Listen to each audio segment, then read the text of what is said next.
Bapa yang bersemai dalam kerajaan surga, yang boleh kami kenal di dalam nama Tuhan Yesus Kristus. Saat yang terindah itu akan jadikan Maria rohani. Kami mengadakan mesbah keluarga, mesbah pribadi. Kami naikkan pujian penyembahan, kami naikkan doa syafaat. Kami juga rindu dengan kami Tuhan. Firman-Mu, Roh Kudus mengurapi hamba-Mu, Roh Kudus mengurapi kami dan lembutkan hati kami. Haleluya. Amin. Shalom pagi.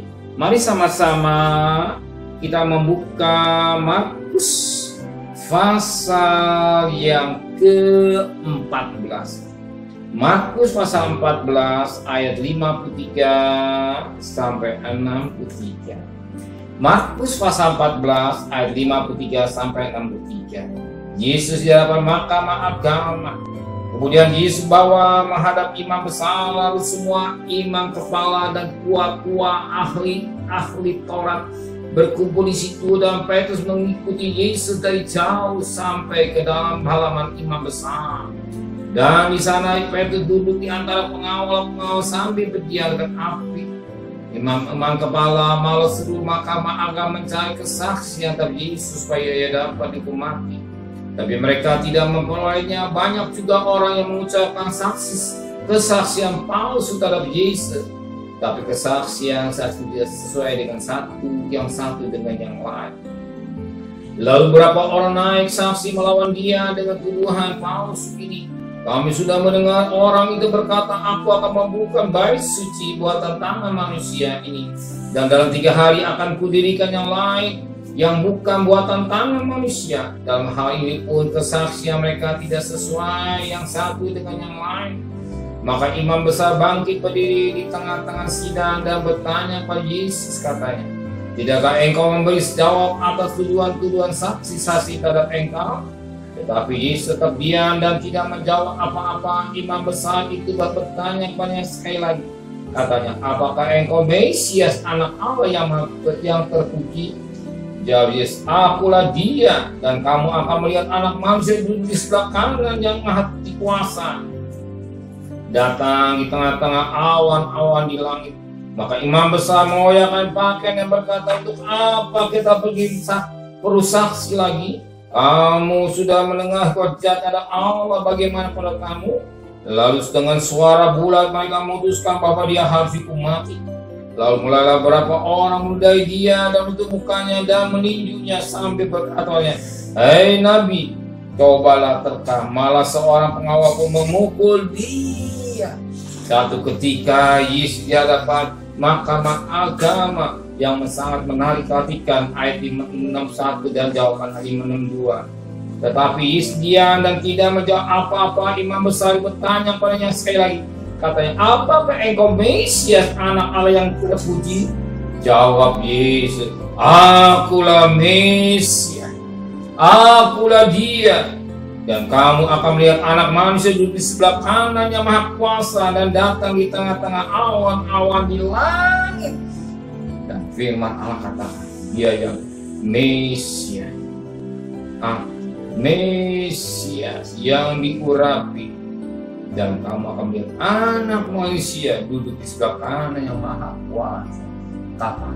Ketika dia bangkit dan duduk di sebelah kanan Allah. Dan satu ketika dia akan datang di awal tengah-tengah awan di langit untuk menyebut gereja. Sebagaimana apa yang dikatakan Yesus pernah lihat oleh Daniel dan satu penglihatan di dalam Daniel pasal 7 ayat yang ke-13. Daniel pasal 7 ayat 13. Aku terus melihat dalam penglihatan malam itu, tampak datang dengan awan-awan dari langit seorang seperti anak manusia. Datanglah ia kepada yang lanjut usia dan ia dibawa ke hadapannya. Dan ia melihat dari penglihatan ada anak manusia tampak datang dan awan-awan dari langit dalam kemuliaan. Ingat, satu ketika anak manusia pada nama Yesus Kristus akan datang dan kemuliaannya, semua mata akan memandang Yesus yang kita sembah, bukan manusia biasa, Allah yang mau menjadi manusia dan rela berkorban, mengorbankan hidup untuk keselamatan manusia. Apa artinya kebutuhan jasmani? Selamat diberikan. Apa artinya? Dengan juga saudara pada pagi hari saya percaya mempersiapkan apa yang bisa. Amin. Kalau percaya kebutuhan jasmani sudah sedia bagi anak-anak.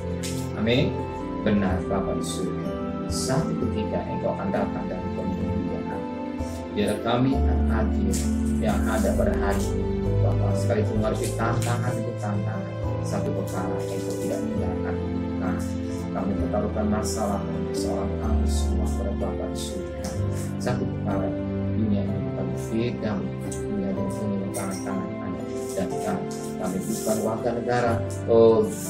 Kami bukan warga negara iblis, tapi warga negara surga. Sebagaimana Filipi 3 ayat yang ke-20. Warga negara surga dan satu dalam maksud dan langit yang berlimpah bersama dengan. Kembalikan besok pagi dalam tubuh yang sehat dengan tidak kurang satu apapun. Berkati Bapak Presiden, Wakil Presiden, para Menteri, para Gubernur, para Bupati, para Wali Kota, para Camat, para Lurah, para RW, para RT, para medis, para relawan, para TNI, para Polri, bahkan mereka-mereka yang punya sedekah, berkati, pelihara keluarganya, pelihara mereka semua Tuhan. Hikmat yang dari Tuhan Kau berikan buat mereka semua. Belas kasihan-Mu terjadi buat bangsa kami ini yang sakit, boleh Kau sembuhkan, yang meninggal semakin habis, tapi yang sembuh semakin banyak Tuhan.